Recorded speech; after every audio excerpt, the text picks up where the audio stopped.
Welcome to the Rooted Warriors, the podcast where the bonds of sisterhood are not just celebrated, but explored through laughter, tears, and everything in between. Join me and my two dearest friends as we dive deep into the roots of our own friendships, sharing stories and challenges.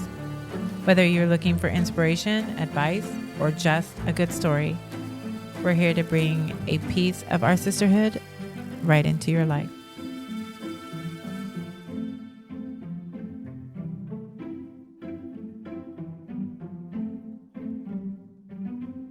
Hello, my fierce freedom fighters. Welcome back to Rooted Warriors, where truth, conversation, and unshakable American grit collide. I'm Kat, and today we're diving into what truly makes this nation great, our presidents. This isn't a history lesson. It's a tribute to the iron will, bold decisions, and unyielding patriotism that have forged America into the powerhouse it was meant to be. We honor the legacy of those who stood tall and the brave souls who bled red, white, and blue, sacrificing everything for the freedoms we hold dear. Whether they led us through trials or laid down their lives for liberty, we humbly remember them with pride and gratitude. Here we stand on the shoulders of giants. It's our turn to fight for the America they believed in. Today we have a very special guest. Not that all of our guests aren't special, but this one is close to our heart. Extra. At just 22 years old, he is already making waves as a respected entrepreneur, as a CEO of Relic Incorporated. And you might know him from your local favorites, such as Gold Dust or Falcon's Lair and Ice Cream Emporium. So I wanted to welcome Jeremiah Willie. Yay. So excited. I'm so excited too. I mean, besides the fact that he's so handsome. Isn't he cute? Cute as a Easy button. on the All eyes. the looks went right there. Look at that proud mama face. Yeah, She's pretty all, "That's my handsome. boy." Pretty handsome. Pretty handsome. Yeah, there's nothing like a mother's, like our sons. Yeah. We just think that they're the best. Yeah, they're our favorite men. Yeah. No Right. doubt. So For sure. how I feel like we haven't been here in forever. No, and it's only been a week. Isn't that bizarre? But when we're not together, it's like eternity, ladies. It is. It feels like eternity. Well, we does. had so many big things happen. I think We that we did. just didn't get a chance to really touch base in the middle of it all. So we just so big. Yeah, a whole week passed and it was Wow. zero contact. it was. Zero. Zero. Mm. Yeah. So it's nice to be together. Yeah, it is nice to be together. Andy, how was this passing week? You're still here. You're breathing. That's a good start. Yeah, I haven't died yet or anything like that. But no, I'm just kidding. I went on a bestie trip. We were doing this whole empty nest. Let's rejuvenate and go to the beach and put our feet in the sand and do all this Jealous. stuff. Yeah. Right. And I Nice. was excited. We went to a Def Leppard concert. So rad. Yeah, That right. is Steve rad. Miller Band was there, and so was Journey. What? I was super stoked about that. Yeah. Oh my goodness. Second day, though, we went and got coffee. We walked 3 miles down the beach, and I step on a rock, and I cut the bottom of my foot open. I walked 3 miles back. That part was actually really fun, believe it or not. But yeah, 3 miles back, and I would have done it so dramatically. Like on one Seriously. knee, just I'd be like, who's raping carrying the me? ground. and if you know what? I had the best friend ever. She like takes off her tank top from underneath her sweatshirt, wraps it around my foot, pulls out her drawstring, wraps that around that to like Oh my make this little goodness. like Tourniquet for you. tourniquet. Aw. I know, right? And then she had to help me with the dressing on it every however many times I had to do it. Every 100 steps. So I get all the way back down the beach, and finally a beach patrol pulls up, and we're like, that would have been nice about 3 miles back that way, but okay, at least he's here, and I don't have to walk across the parking lot. And he's all, yeah, you're definitely gonna have to get stitches, and well, we don't do that. So we're like, yeah, no needles in the bottom of the feet, and we just took care of it. But hydrogen water and doing awesome Sweet. good stuff. But here I am on crutches, and So a little birdie told me that you became really good friends with your beach patrol guy. oh my gosh, I was like, do you have a husband? Or I'm sorry. I said, no, stop. Do you have a wife? He wasn't that kind of beach patrol, but we were in San Francisco. So no, I said, you said you have a wife, right? And he was like, yeah. And I was like, I'm so afraid to tell my husband that I did this because I really cut myself bad. Right. I just left him for like the first time to go on this trip. You couldn't break yourself. Yeah. I'd have to walk 3 miles back on the beach. Yeah. Didn't you just break yourself not too long ago at your mom's? She did. Well, that On wasn't the stairs. Yeah, that was like a year and a half ago, but it's just like seems once a year I yeah. have to do something. Very This recent. time it was like, what did I do wrong? So the rock I cut myself on was man-made. It was cement with rocks in it. It was Right. broken off of something, and he said he picks up at least 10 a day. Wow. Because he said a lot of They people wash hurt in? themselves. Wow. And so I cut myself on that. I have video of it. It's crazy. I'll post the video. No, but Oh. really, I say a bad word in the video. But Jen was like, "You are so calm," because I kind of went F, and then I was like, "Well, shit." I was like, "I cut myself." Nope. We're still getting used to it. She can't find the censored button. It's a great button. Nope, still back on intro. Oh, it's back on the modes. Yeah. But anyway, yeah, no. Would have So been perfect timing. It would've been. Okay. we should have been more scripted. Yeah. See, we're not folks, though. we're not. Yeah, We're we're not. that authentic. So It's anyway, like I said F and then S. I know F and then I can't say it. I can't say it. It's so funny. So anyway, yeah, big shout out to Beach Patrol. Sean's the Whoop, hero. Yeah. So anyway, he needs a raise, guys. So Did he say that? Did Sean No, tell you to say that? but he does have a daughter, so I'm just putting the word out She there. knows He needs a everything raise. about this He needs guy. a raise. She knows everything about this guy. He has a wife and a daughter. She called while he Needs was a treating my raise. foot. So She called in our 5-hour conversation. I know, right? I was not very tough. I was so Were you in I a was lot of so pain, huh? bummed. Well, as soon as he said I had to go get stitches and go to the hospital, and Sean, next time don't tell the person that they have to get a shot like 3 times. He's like the needle's really bad, and that's a really painful spot. And I was like, okay, Okay, you know thanks. what? He's not getting a raise. Sean's Okay, out. yeah, right. Ixnay that. No, I'm just kidding. So, what about you, Miss Gina? I had a very exciting week. I'm a You- grandma again. Did you mermaid dance and step on a rock? No, Oh, no, I didn't. I was traumatized though last Sunday by the birth of my granddaughter. Tell us So all that about it. was- it went like that. Oh gosh, it was just that's hard. It's hard to watch my son watch his partner in so much pain, and he's just such an empath. So, And he's helpless. yeah, and he's so good. He's such a good partner to her, and she wanted to go all natural. She wanted nothing. She just wanted to feel the pain, to be present during the birth, and um I wouldn't say that the hospital, it was really shocking actually how against it they were. Oh, well, they can't charge the insurance company if she doesn't take the Yeah, medication. Well, I also, mean- it makes their job harder. So that's They were sometimes just part of it. like every person that walked in, they were like, "Oh, and that's what you're doing. Did you decide that on your own?" type of thing. Like Oh, they were just gosh. really discouraged it. And so Hmm. then that was really discouraging to her. For sure. Right? You're a warrior, But mama. after kind of just sitting at like 7.5 centimeters, she wasn't progressing. She kind of got into bed and labored. They put her on some Pitocin, Mm. and Then And it they- kicks. Gotta kick it in. Yeah. they kicked it into gear, and then they kicked it into gear again, and then when they had her pushing, Was the she not baby- dilating? Is that what was wrong? What was wrong? I mean, she did great to 7, and then I think the baby went to sleep. She's and like, she was tired. I'd like a late checkout. Yeah, but I mean, Lily did great.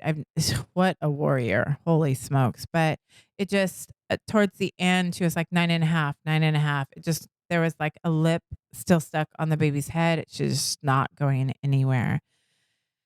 And then when she finally started pushing, they were just like, we think she's stuck. Oh, my Not goodness. saying it, but as the room filled with more nurses and now NICU, and just it felt very chaotic. Me Intense. kind of standing back watching what was going on. It became almost an emergency situation. The baby, she was coming out with her hand on top of her head, or like squished like this to the side. And so that wasn't making its way under her pelvic bone. So they gave her a real quick episiotomy and yanked the baby out. And so she had been in there just a little bit too long. Mm. And very stressed out. So she went pretty much straight to the NICU. She struck a fever very quickly. I'm gonna say 5 minutes after birth. Oh, And it was because, like, when they're in the sac, right? It's sterile. It's a sterile environment. Sure. But she had been dry. She broke her water broke at 10 o'clock the night before. Bacteria. Yeah. Mm. So she got a fever. And then, of course, while she's there, she gets jaundice. So her little, her poor She little went thing was through it. just fighting it. And So she got to sunbathe for a while under the lights. under a blue light. Yeah. And then, but Mm. she was healthy as can be. I mean, 20 inches long, almost 20 inches long, and then 8 pounds. She's a even. big She was- gorgeous. Yeah.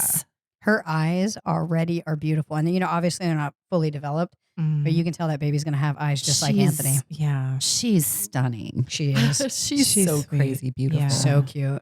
And it was hard watching Anthony. You watch Lily, he was up. If you like, I don't feel like I buckle under pressure, but holy shit, does that kid buckle? I mean, he just like gives in. Like, I quit, and he was where He she's said that, oh. no, he couldn't take it anymore. Right. When she every time she would get a contraction, and she just did so good, and he would just cry. He's absorbing He her was energy. like, "Mom, make it stop for her." And I'm like, I'm so helpless here. Like, I can't do anything. Well, no one knows her the way that Anthony does. Yeah. So he and feels so it he for her. knows. Very connected. They and are. he's really good to her. So he's just madly in love with this baby. They're just in awe. It was hard to watch them have to be in the NICU. And obviously not what they had, planned, but they're home. Okay. And just happy as can be. I love the post that Oh. Anthony did, Mhm. shouting everyone out and, him and the baby walking out Oh together my and, gosh, I know. shouting out his wife. I thought it was amazing. Yeah. I loved it. He'll be built for all the things that are to come. With a labor and delivery like that, there's Mhm. nothing he won't be able to overcome after No. watching his wife Yeah. and his baby go And through they're that. just like, just super troopers. I mean, it Yeah. was just, and even he has such a great sense of humor. Like, he's my always funny. so positive. Yeah. So I think the first night that they were home all night long, and I brought them coffee and breakfast sandwiches the next morning, and I was like, "How was it?" And he's like an effing siren. Like, she's a bully, Mom. Like, They are. she cried for he's like, I didn't even know something could do that and make that sound. But he has like such a good sense of humor about Right. all So of funny. it. That doesn't surprise me. He gets that Yeah. from you. Yeah. So I'm glad that she's here, that Lily is, Healthy now. healthy, and that everything really went the way, it needed to go. Like, I feel like I was having some, Empathy pain. no, towards the end, I'm going to go back to what my mother must have felt when I had Marcus. And you don't know until you know, right? No. So I felt the exact same way when Katie was having a baby, and you'll see when Maddie one day has a baby, you'll see that there's no feeling quite like that. I'd much rather push out a baby myself You were Yeah. shook than when you have my talked about child it. than have my child do it, because it's just like when your child gets hurt, or if a child has cancer. I'd rather take Mhm. cancer. Yeah. I'd rather die than see Mhm. my child die 100%. 1,000 times over. Yeah. So it's the same kind of feeling, because it's a beautiful thing, but it's also your So child has to suffer scary. so much to give birth. And it's just so funny to me that us as women think that, oh, we have to be like a man. I don't want to be like a man, first of No. all. Yeah. There's No, so thank much you. power in itself of being a woman. And Yeah. I'm proud of being a woman. And I don't want to be a man, and I don't Yeah. want to take his space. And he No. does things that I can't do. And I 100%. honor and appreciate that. Well, including sitting across from her and watching her go through something like that. Yeah. I don't know that us Yeah. women would be able to watch you know what I mean? Like, Ugh. that's a different, It's a that's different vibe. dynamic. It is. And that takes a lot of strength It for does. a man to watch that. Yeah, Mhm. men are amazing, and so are women, and we're Yeah. so individually made, and it's beautiful. Yes. Mhm. Yeah. 100%. For sure. Thank you, Jesus. Thank you, Jesus. Well, Yes. before we go on, can you please give us the stats? You didn't say her name or anything. So Oh yeah, we need stats. How much did she weigh? And She how said long she is had 20 inches, 8 pounds. Yeah. So almost 20 inches, 8 pounds. She's like 8 pounds, 4 ounces right now. She has little rolls all over her and like this little double chin. So it's the cutest baby ever. Why isn't my double chin cute, Gina? It's so cute. My So so cute. Yes. Ophelia Lorraine. Love it. So I want to say that it's namesake after her grandmother. Okay. Her mother came down to be with Lily, and thank God for that woman, because I've never got to spend too much time with Lily's mom, but what an amazing woman. Awesome. I mean, I praise her for being there, and it's exactly what Lily needed. Yeah. 100%. There's times where you can only have a mother there. Oh yeah, Well, for think sure. about her going through that little well, it wasn't a little hurdle. It was a huge hurdle without her there. I mean, that must have made her feel very like at peace Mhm. that Yeah. her mom was with her For sure. during that time too. So that's how my week went. Wow. That's a lot. Congratulations. It's a lot. Yes. It's a lot, Yeah. but congratulations. Yes. A thank you. grandmother again. Again. I love it. Otra vez. Yes. Otra vez. Otra Yeah. vez. So yeah. What about you, Miss Phil? So I had an eventful week. We made some business moves, really good moves. You guys know we went out of state. We made some decisions there, came back, made some decisions here. So we got some things in the works. We're excited. Marching forward, I'm falling really good into my space now. Like I am doing things that I actually like doing work wise. So that way I can still contribute, still work, but yet have weekends, nights, Mhm. that freedom that I want. And so that's great. And, it's hard to give up working completely when, you're only 46 and you're the kind of person I am. Right. So, I had to come to terms with that because I really wanted it to be like, I'm done, because I've been so frustrated and, Mhm. Overwhelmed. And then I was like, no, I just need to find my space. A balance. A balance. Right? A balance. Yes. And where your health is not interrupted inside of that. Yes, 100%. But I can't be like sitting around the house, like watching the news with Bob. Like that's going to kill me. You just have to start working at something else. Yeah. And then you delegate it off to these guys. Yeah. So that's exactly what I'm businesses doing. and pass them on or start a hobby and pass that on. Yeah, speaking of hobbies, I've been doing candle making.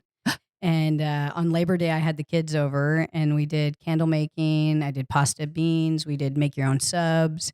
And it was fun. I love that. It's like therapeutic when you do a hobby like that, right? Yes. Like a crafty type hobby. I don't know why it's therapeutic, but it really is. Weird. You and Greg are some of the most alpha people I know, and yet both of you are the candle makers. What does that mean exactly? It means that we're in touch with our feminine side. He only makes unscented white candles, but like he makes the candles. I think they're amazing. Strange. I love them. And what a great season. It is. And so I got, because I can't do anything in moderation because I'm So she's got labels and now they have a logo. No, I'm it's just joking. literally a candle factory. Yes. So I have everything you want. I think I have 30 cents. I have 45 pounds of soy wax. Oh yeah. I have different dried fruits you can put in it and flowers and colors and You have a website? multiple Her hobby cost her I wanna buy one $10,000 now. last week. No, it was $500 and it's a write-off. I have to use all of those candles at Falcon's Lair. Oh yes. There we go. But so it's fun and I love it. So I feel like as long as I have creative things that I'm doing that keep me fun and happy and I'm traveling still, I'm a happy person and I still get a little work, get my feet still in there. I love that. But yet I'm not groveling every day. I'm just not at that anymore. I'm done with that. Keeping your mind busy. Yeah, I got to keep my mind busy or I'll go crazy. I love it. Well, what about you, Jeremiah? Well, how was your week? It was pretty good. I think piggybacking off Mo, I need to get closer. Sorry. We went to Tennessee a little over a week ago and we made some business moves over there, some decisions, and then we came back here and we hit the ground running as soon as we got back here too. So I think I'm pretty happy at this point. Every day I wake up, I'm excited to get back at it, which is always a good sign. I think all of us have gone through periods where we wake up and we're not super excited about the day ahead. And so I'm glad I'm in this like season of my life where I'm excited again to get back moving and I'm excited about the grind and I feel like I'm more motivated than ever. So I love that. Speaking of motivation, do you have like motivational people you follow or anything like that? Who's your You- favorite? You know, with social media and everything, you see a lot of these motivation speakers and business coaches and life coaches. I just think overall it's kind of gimmicky. Mhm. I think they have a place for certain people. I think though, like the best motivation you get is inner motivation. So if you don't have that and you have to rely on external motivations, then you're already setting yourself up for failure. So I try to set Right. myself up for success. So And it's not always about just the grind, it's that balance. exactly. And they're like such a hustle, and like never take a break or never enjoy life, which it can't be about that. Exactly. And I mean, I have like ADHD, so I always have to be moving around. Even right before I go to bed, I'm still moving around and doing stuff. But for me, I need to have certain things in my daily routine that kind of keep me grounded. Like every single morning, I need to go for a walk, and a couple times a week, I need to lift. Mhm. And there's certain things like that. As long as I have that and I'm working, I'm happy. So Yeah, and your family keeps you busy with all those businesses. true that. sure. Yeah, that's for sure. And super proud of, we just had a really big meeting. And when we were in this meeting, there was one lady that was there that, is amazing. And she's the CEO of this particular company and is a land developer and is phenomenal in her own account. And Jeremiah was just amazing in this meeting and very professional, very intelligent, asked the right questions. And, it's impressive to see someone so young bring that to the table. Yeah, Greg was saying that he's talks well, he speaks well, and he Mhm. makes good decisions. He says that he's like he likes that you're so decisive, Yeah, and that's that for you sure. know, and that you know that you have this idea and you're willing to be patient and watch it like flourish. You know what I mean? And I think that's something I've learned too, and I'm still like learning every single day. Because naturally my personality is more like take action right away, which a Mhm. lot of times that's a good thing. But in business, especially, you have to be patient and you have to let things unfold before you make decisions. Because a lot of the times, if you make that decision from the gun, it's going to hurt you at the end. So I think it's better, especially with the father that I have, who's overly patient sometimes and indecisive. I've learned a lot from him in the sense of that I watch him kind of be patient and take a back seat. And so I'm trying to implement that more too when it comes to my business decisions. So What do we call that? Unrooted warriors. I'm just And joking. yeah, and I think that, Bob is really humble with that. And I Mhm. think that most men are not like that, where he's willing to take that back seat and to, be humble. And I think that's a good lesson for Jeremiah and I, because our personality is the opposite of that. So yeah, I'm glad to see that Jeremiah's trying to work on traits like his father. I think that's good. Yeah. ADHDers. You're amongst 100%. your people. Oh, yeah. You're amongst your people, amongst bud. your people. So, from Andy's intro, which was Amazing. beautiful and amazing, I almost like stood up, like yes, my hand over my heart. Yes, salute. Aw. I heard that this episode is all about our presidents. Correct. So I think Andy hit the nail on the head with the intro for what our office of the president stands for. When each president takes the oath of office, they believe whether you voted for them or not, that they would make a positive impact for our country. So I know, obviously, I assume most of you guys have voted for president at one point or Yes. not. Ever since I could vote. And so Mhm. whether or not the president sorry, you you voted can't for got assume. into office, I truly believe that each president that has taken the oath believed that they were going to make a positive impact for our country. So my whole job today is not to sway you guys one way or another. I'm just going to give you guys some background information on the Oval Office. Awesome. I'm so Nice. excited. Love that. History lesson by Jeremiah. Well, how often do Yeah. we really get a touch on that type of thing I now love that it. we're not in school and things like I that? like hearing stuff like this. Yeah, and this is a disclaimer. I'm not a professor of presidential history, but I am a self-proclaimed expert. So Correct That them in the works. comments Yes. if you want yeah, to you talk can to definitely them. correct me, Yeah, fact yeah. check me all you want. Sure. And Well, like I there's- said, each citizen has an opinion on each presidency, whether you favor them or not. Mhm. But each one has changed the progression of our country. So It's such a key time for us to be talking about 100%. this. Yeah, don't it's you getting think? close to election. Yeah, Right, I like right. that. 100%. So we're gonna start it off. You guys have your dry erase markers and your Yes, paddle, sir. right? We sure do. Alrighty, so we're gonna start off with a little trivia. Does it have to be spelled correctly? No. Okay, good. Then I have Just a get shot. close. First letter is good. It sounds like. So what we're going to be doing is I'm going to go through in chronological order some of our presidents, and I want you guys to write I'm going to give you a number. So like the 12th president, for example, and you're going to tell me or write down what you think, who you think was the 12th president. Okay. Okay. So we're going to Just don't start. look at each No, other. no, I'm not going to do 12. But this is just to get an understanding of what Okay. your guys' knowledge of our presidents are. So. Just tell you that. There's going to be hopefully some easy ones. So we're going to start off with, I think, probably one of the easiest ones, which Okay. is the first president. So each of you guys can write that down. First or last name or both. My pen doesn't Gina was work. trying to cheat. I was seeing if your pen worked because mine doesn't work. This one. Cheater. Thank you. Yeah. I'm over here hiding it. Oh my as if- God. as if I Okay. have the right. I'm not going to get any of these right. Jeremiah's going to be like, so Andy's a really great chick and I like her, but she's not very wordy smart. and very This is patriotic. not, yeah, this is know not how to my spell gig. History either. isn't my It gig. doesn't matter. He No, said no, it no, doesn't no. matter. Yeah, don't. don't worry Okay, about tell us when you're ready. Alrighty. 3, 2, 1. Turn your paddles. All right, we'll start off with Mo. She's got it right. What? George Washington. George works. Okay, Andy's right. I didn't get And too she's far. got. I see I a was W. still trying to spell it correctly. Oh my God.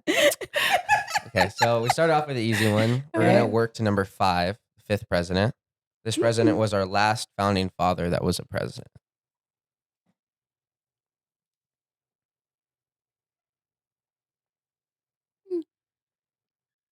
There's an H in here.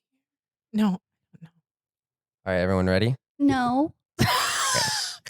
Gina's got Lincoln over there, No, I did the same Mo's thing, got which Jefferson. is wrong. Jefferson. and what do we have over there? No, Abe for nothing. Lincoln. You Oh, Abe don't have Lincoln? anything.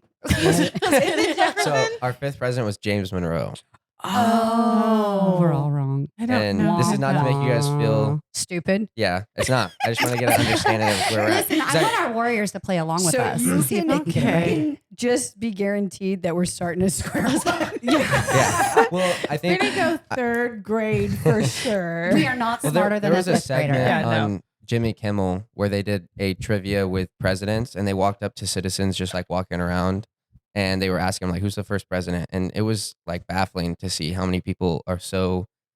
It's not ignorant, but just uneducated on our presidential history, and They so weren't even sure who was the president now. yeah, Or exactly. who their governor Which or mayor was. is sad because the whole reason why we have our country is so that each citizen has a say, and that's why we all are allowed to vote is so we have a say. And so to see that a lot of our citizens now don't even know our history, and even worse, they don't even care about our future. It's a little disheartening, but Right. And Yeah. that's who Yeah. you have as your peers growing up alongside you. yeah. Or And I definitely whatever. did have some peers that were pretty aware of the political atmosphere and our history. And I don't necessarily think our history is, you don't need to know all the presidents in order, and you don't need to know what each one did, but it is good to know a little bit about your country's history. History determines the Agreed. future. 100%. Mhm. And history doesn't repeat, but it definitely does rhyme. So Mhm. And you know what? It doesn't really matter when you decide to start making changes in your life about learning about this. yeah, Action is actually what matters. 100%. You know. Agreed. So we got a few more. So Okay. number 16. What? um, All right, everyone got their. You wrote it like you knew it. She's Yes, I got do. it. Yeah, Lincoln. 'Cause I do. okay, I was Hoover? not right. No. No, I was wrong. Well, because that's one I do know. Yep. How? Why? Because everyone talks about Lincoln, so I actually wanted to know what I was so said great that about him. last time Besides and him I was being shot in the way head and off. freeing the slaves, I wanted to know other stuff about him. Yeah. Oh. And also, Oh. I really like at Disneyland great moments with Mr. Lincoln. It's a great ride. Right. It is. Or It's, attraction. it's Bob's favorite because it's You get to very- sit down in the air conditioning. and sometimes he eats and drinks. Yeah. And to me, this is your bag. You have a really big interest in history. I and- do, but I'm not good at But you the don't have to be to memorization have of an it. But I interest. appreciate it. Right. I just like I appreciate fine art. I really Mhm. do in all forms. I don't know anything about it, so Right. I appreciate it. I think it's beautiful. Same thing with classical music. I love it, Mhm. but I don't know if that's Beethoven or if it's Mozart. right. I just know if I like it or not. And so I'm uneducated, but I appreciate really cool things. yeah. And I that's think neat. history is really cool and really important. And the cool thing is you're willing to learn it. yeah, You're and I willing to mean, grow. I'm not going to retain a whole lot at this age, but I'm going to Sorry. enjoy the ride. Right. Yeah. All right. All So our right. next one's going to be the 35th president. Okay, so we got to do a little Ooh, deduction. right?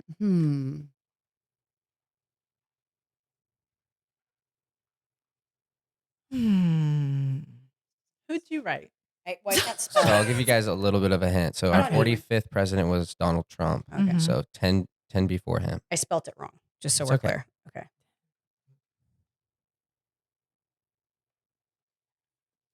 Gina's got it correct. JFK, Oh, John Kennedy. I said Johnson. You're one off. It's Yeah, really close. that's pretty close. It's really close. I'm just figuring too, guys, that it's obviously somebody popular. He's not gonna, Correct. stump us. I mean, He's the not fifth gonna one say- kind. The fifth Yeah, one I know kind it's a of. should've known. curveball, The but fifth one kind of But stumped us. JFK is super important. I mean, like as far as presidents are concerned, Yeah. as far Yeah, as I 100%. It's very important. and we're gonna like, get to him he's- later. Yeah, But yeah. he was outstanding. And our last one is the 40th president. Once Ooh, again, okay. Kennedy was your 35th and Trump was your 45th. So he meets right in the middle of those two. All right, Gina's got Bush. Mo's got Reagan. I was gonna say Reagan too. Oh shit! What number was it? But Oh, there's shoot, two I just cursed. Bushes. Excuse me. Yeah, so it's Two like a win-win Bushes. for me. Yeah. Obama. So the correct answer is Reagan. I put It is? Obama. Yeah. Okay. Whew, I got scared. Gina Yeah. threw me off. She I was was like, wait, one there's off. two bushes. Yeah. So the 40th was Reagan. Oh, Oh, see, Jeremiah, I like that you're now. I'm going to go home. You know what's funny is I was like, okay, so we have presidents coming up, and Jeremiah's going to do it. You have to help me be smart. That's what I told Craig, and then we never did it. As you can see by my answers, I don't know that we would have studied this. So I think overall, you guys, even though you don't know like exact numbers and stuff, you guys have an overall kind of understanding of our history of presidents. There's obviously some names in there that, throw people off because you don't really hear about them from time to time. But there are names like Reagan, Kennedy, Bush that you hear Mm-hmm. quite often. So I think overall, I think a majority of our citizens do have somewhat of an understanding of our previous presidents.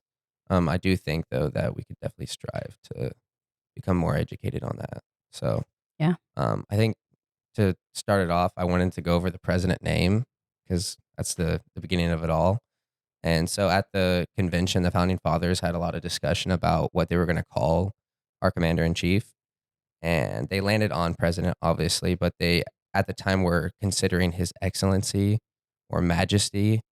But obviously during that time, they were going against the monarchy. And so they Right. wanted to pick something that was more executive and excellency and Sounds like king. king. Yeah, those Yeah. type of things they wanted to break away from. So that's how we came to president. I like that, yeah, I like that. Didn't know that. especially because I'm a president. Yeah, definitely. And I think, obviously we're in election year this year. So you're hearing probably this term a lot, which is electoral college. Do any of you guys have like an understanding of what the electoral college is?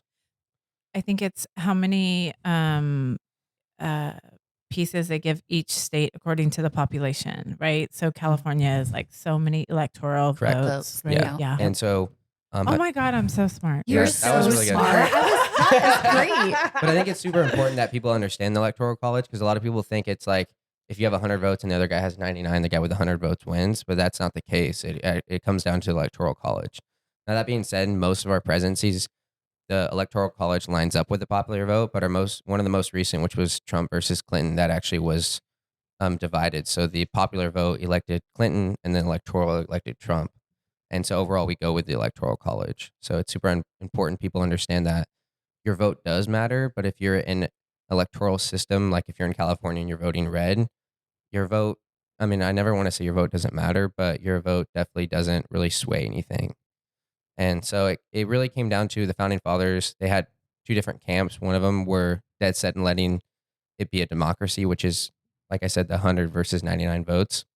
And the other camp was against that because they felt that a lot of our voters were uneducated and they wanted to set aside electors in the electoral college, which were at that time educated white men, to decide who our president was going to be. Now, Right. that has evolved over time, especially with Lincoln and even JFK and Lyndon B. Johnson to allow, more people to have a say. But overall, it does come down to our electors. So Yeah, it makes sense. I'm learning so much. I know. I love it. I'm going to go home and Greg's going to be like, this is not my gig. I'm telling you, like, I'm not into this kind of thing at all. So to me, it's cool that you're breaking down on a level that's making me want to wrap my head around it. Otherwise, I just kind of check out right away. No, So- definitely. And it's easy to check out on it because it does get kind of boring at times, especially when you're watching the news. And like I said, especially in today's climate, especially with social media, and other different outlets that at one point or another were bipartisan and now are more partisan. It's hard to get a direct source of information that is reliable. 100%. Mhm. And so I think that really goes to show today that you have to do your own research before you make decisions. And that's how it's always been in the United States. There's always been propaganda going back to the second president, John Adams. So I think, throughout time, it's gotten worse and worse, but you always have to do your own research before you make decisions and you vote. So, Agreed. Mm-hmm. alrighty. So to touch back on the Electoral College, one more thing on it is I think overall it's super important to our political system because I think as you could see, a lot of you guys are probably pretty familiar with the political map. You see like the red and blue states. If it came down, and especially in today's world, if it came down to um, a few states' popular votes, you would see that the coastlines would decide every single election. So New York, California, Florida, and those states that are heavily populated, they would control every single election. So it's super important that we have the electoral system in place. And whether you believe it or not, it is definitely the most Fair. fair way to elect a president. Weren't So- they trying to basically like eradicate that also, like not do the electoral college? There was a small faction of the Democrat Party back in 2016. Like I mentioned previously, that was one of the only elections where one candidate won the popular vote and the other one won the Electoral College. So there was a small faction that wanted to abolish the Electoral College, but overall, I mean, that would never pass. So, Right. so the next thing too is, I think you guys probably are pretty aware with like the mortgage rates right now. Oh, yeah. They did go down a little bit. Yeah, they went right? down a little bit. And same with the stock market. I'm sure you guys are kind of aware what's going on with that. Yeah. And so a lot of people always ask, like, does the president have an effect on those things? And so by the book, technically, mortgage rates aren't affected by the president. But the president is responsible for implementing and enforcing laws, and they do have some control over our market. So this control can be direct through the president's ability to appoint cabinet secretaries, such as the head of the Department of Commerce. And different decisions he makes does affect the stock market. It does affect mortgage rates. So, like I said, by the book, they don't technically sway the stock market or housing economy, but overall, and I think you see it right now, especially in election year, it does sway certain things.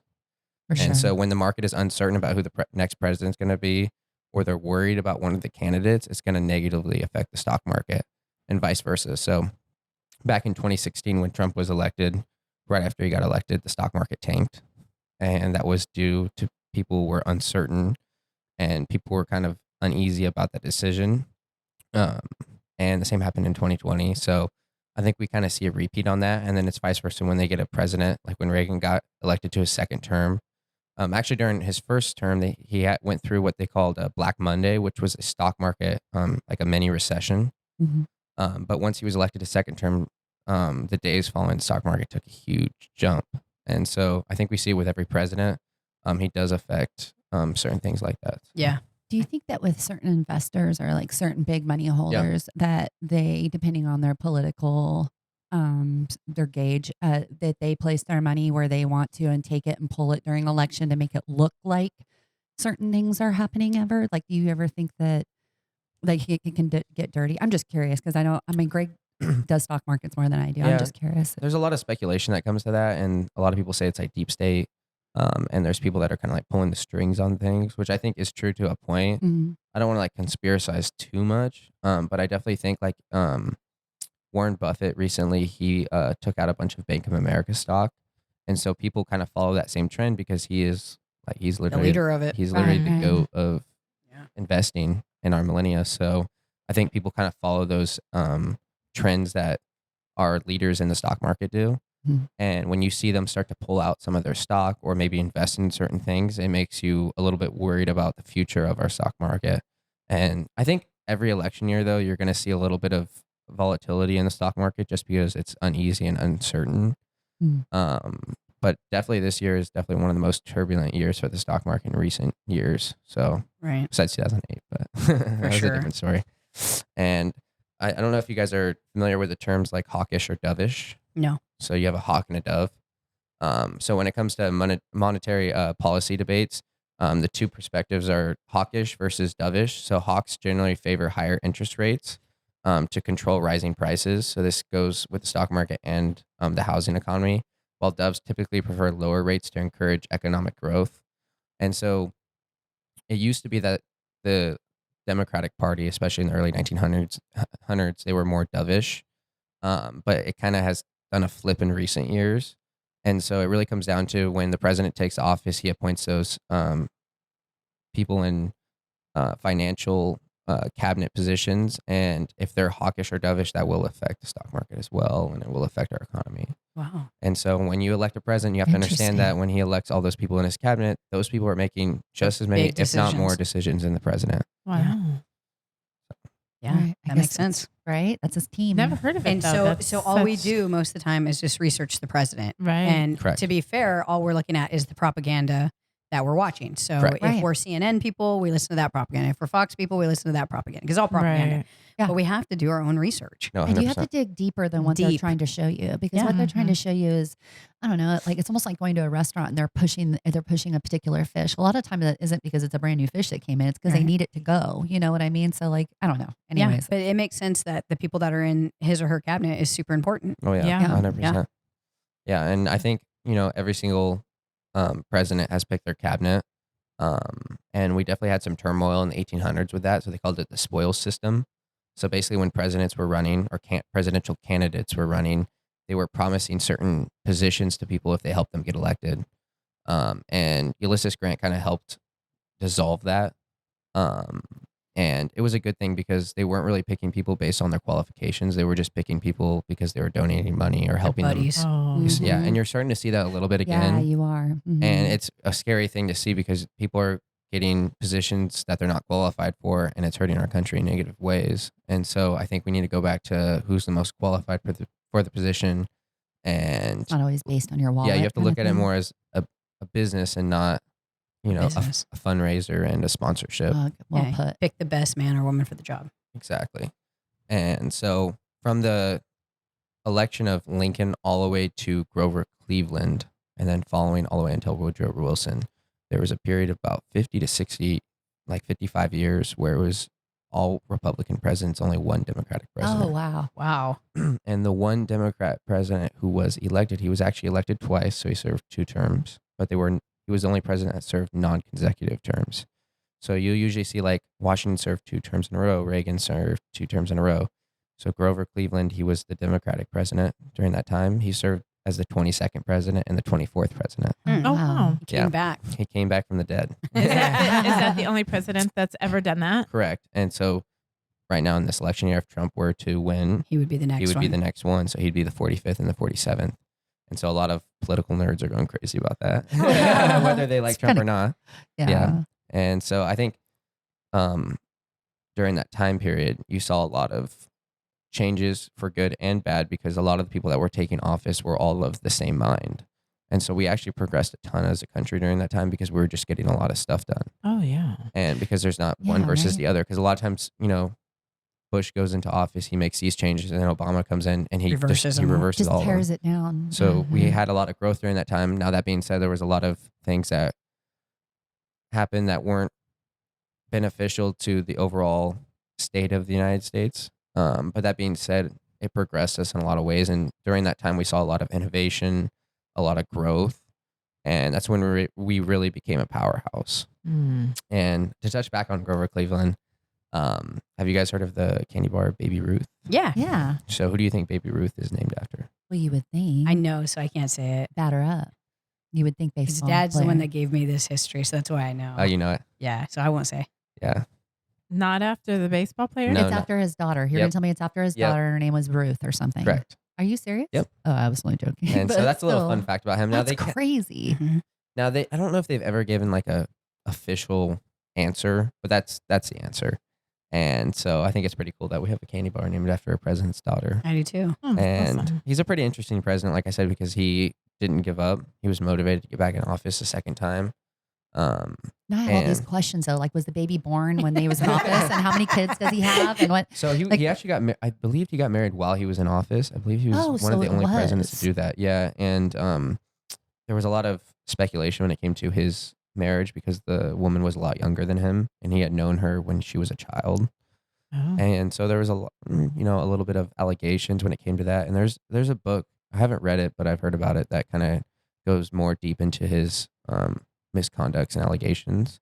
I think another interesting thing about him is he had a few tumors in his jaw during his presidency. I think it was his 24th term, so his Wow. second term.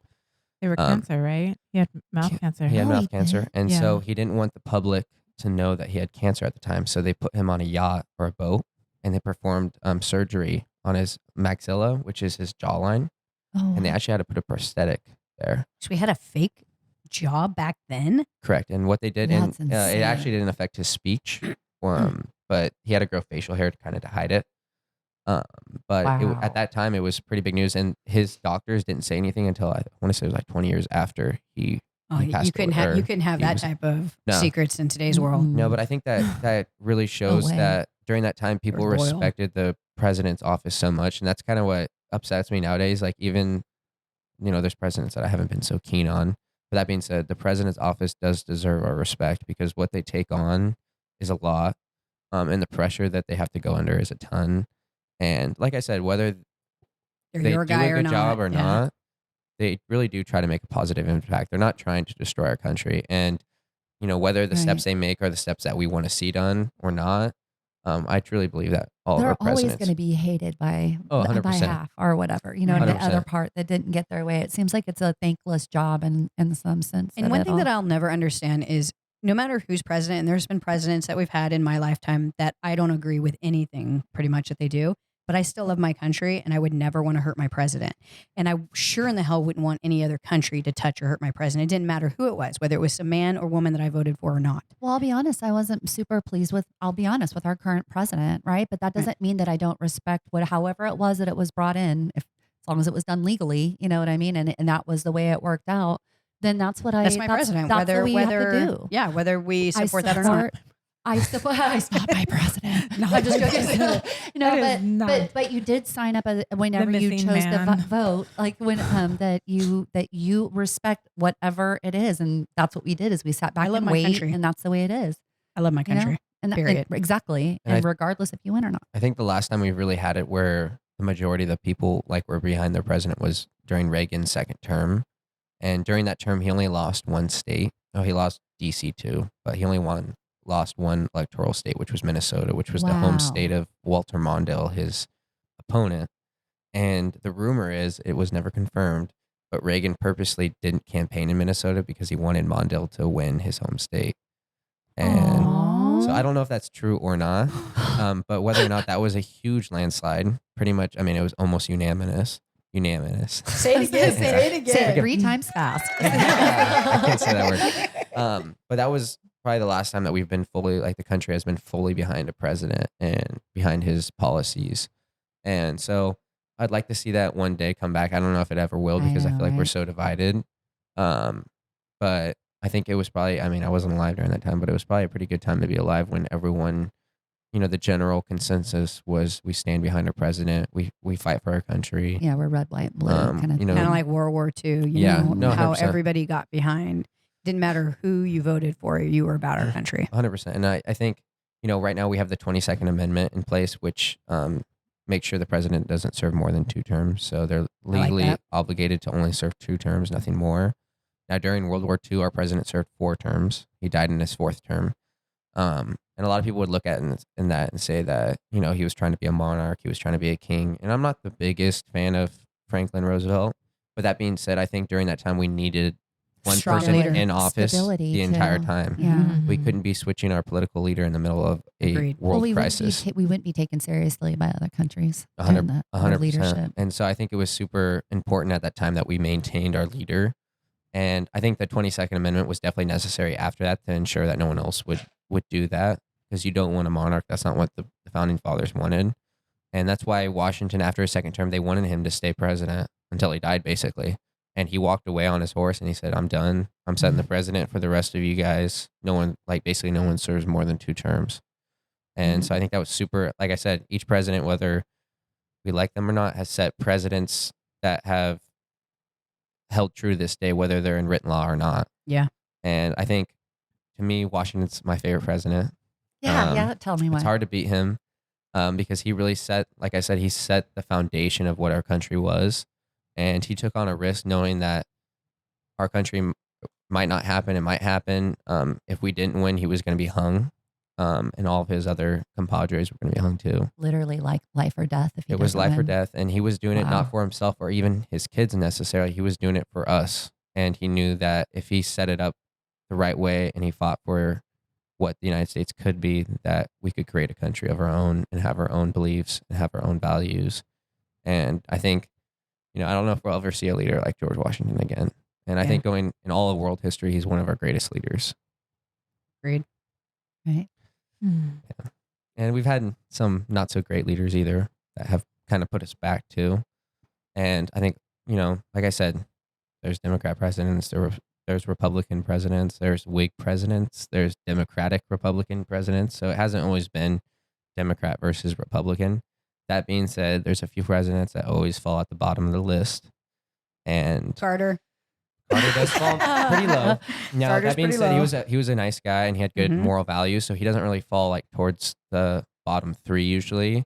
What Because he you wasn't But malicious. on policy, What- but on policy, he falls. 100%. And if you look at the presidents, basically 10 to 15, all those presidents were one-term presidents, and then you had Lincoln at 16. So from 10 to 15, those presidents are considered our worst string of presidents in our history because they really did nothing to stop the Civil War. They just kind of let it unfold, and they're all super weak leaders. And so you see like the 15th president, James Buchanan, he usually falls at the very bottom or second to bottom. And you see Millard Fillmore and Franklin Pierce, they both are 13 and 14. They both fall usually towards the bottom ladder of the list as well. Why do you think they didn't do anything about the Civil War? Their hands were kind of tied because the Civil War was pretty much inevitable at that point with the Missouri Compromise and the 3/5 compromise. It was inevitable, but they didn't want to get their hands dirty. And a few of them had their hands kind of tied too because they were Southern sympathizers. So that means that they weren't necessarily from the South, but they had a lot of cronies that were Southerners, and they felt like they owed not just the North a say, but also the South. And so they really did nothing to kind of stop the Civil War from taking place.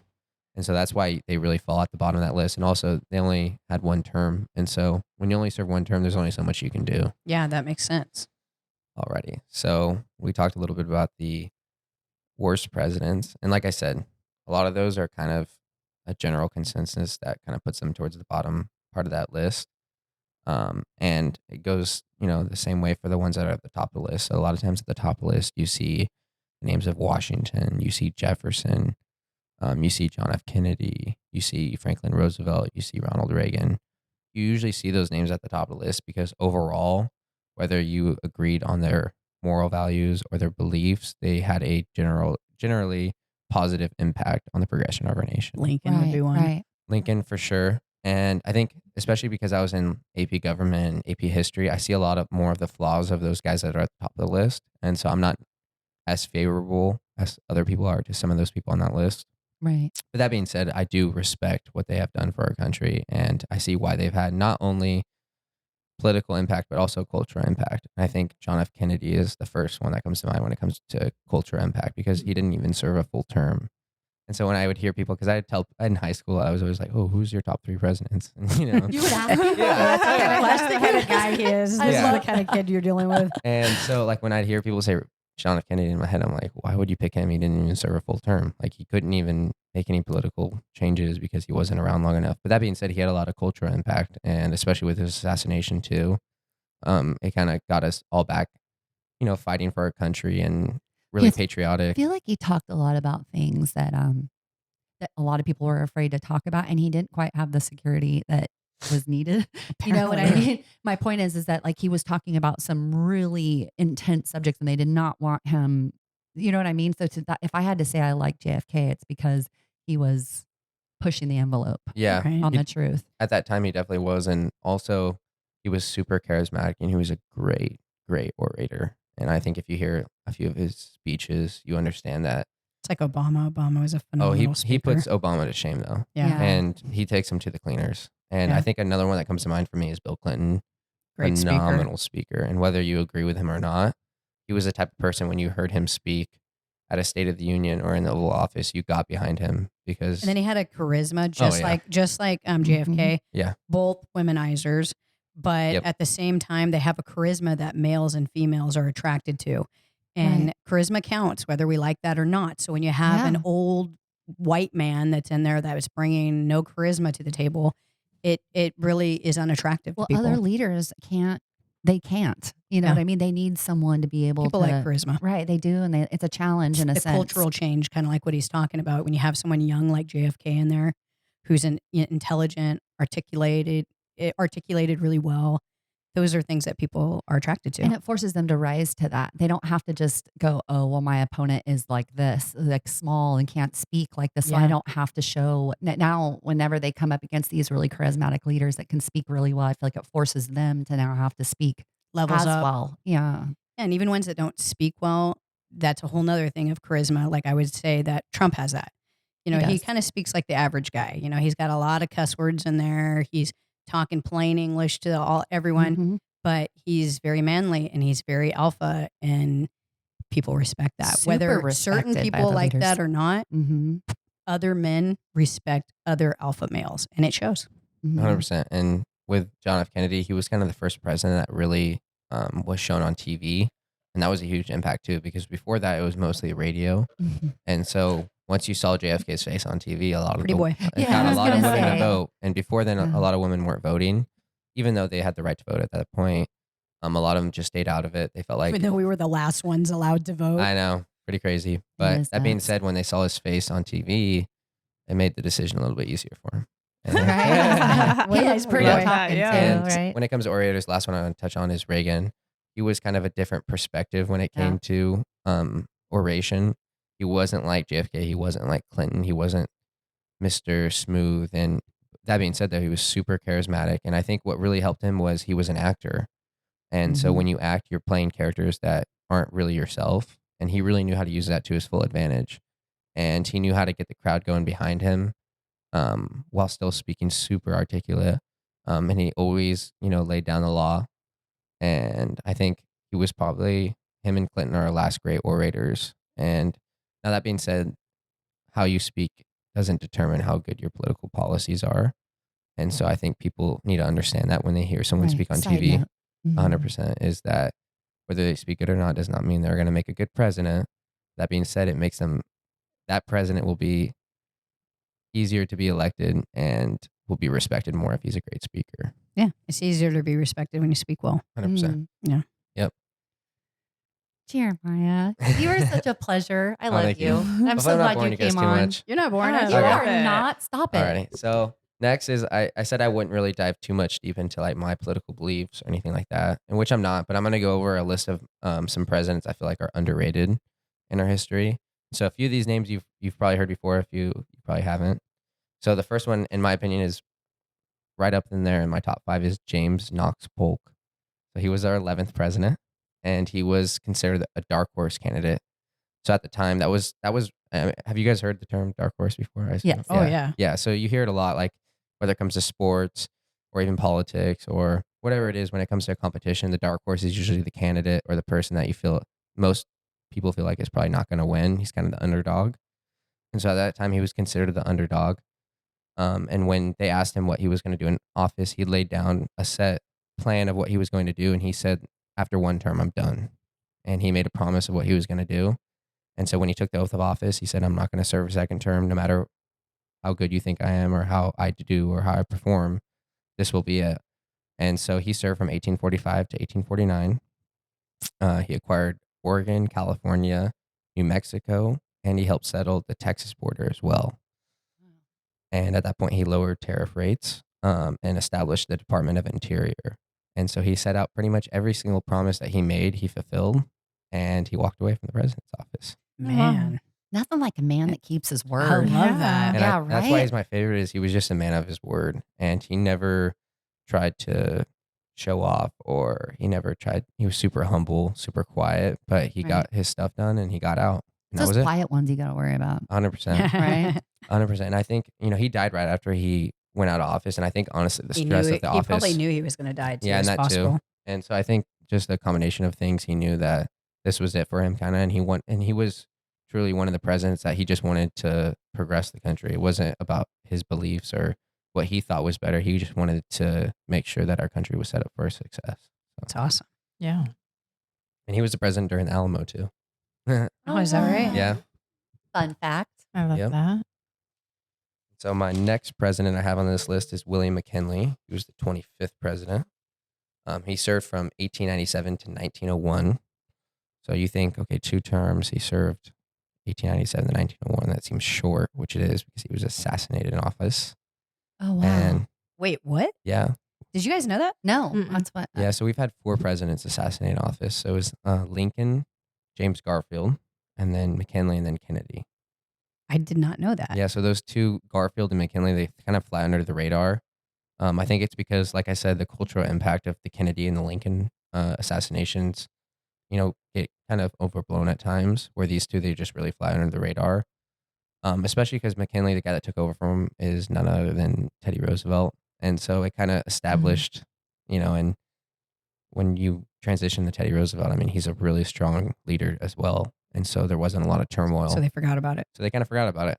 That being said, though, he really progressed our country in a lot of positive ways as well.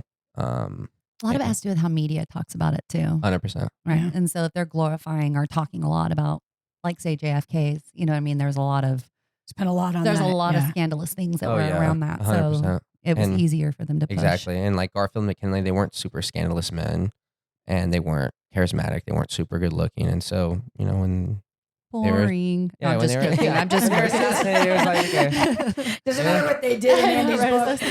True. Andy's like, oh, that doesn't matter. True. And I believe it was after McKinley is when they finally set up the Secret Service. And so before McKinley, there was no Secret Service for the president. There was actually a period, I think it was shoot. from Washington probably to Lincoln or just after Lincoln, where you could literally knock on the president's door, the White House, and if he was there, they'd open. Sometimes the president would answer, "Hey, how's it going?" I don't even answer my own door. I Yeah. seem sorry. Yeah, I don't know how much they did that, The At president of risk. Raleigh Incorporated does not answer Yeah. your door.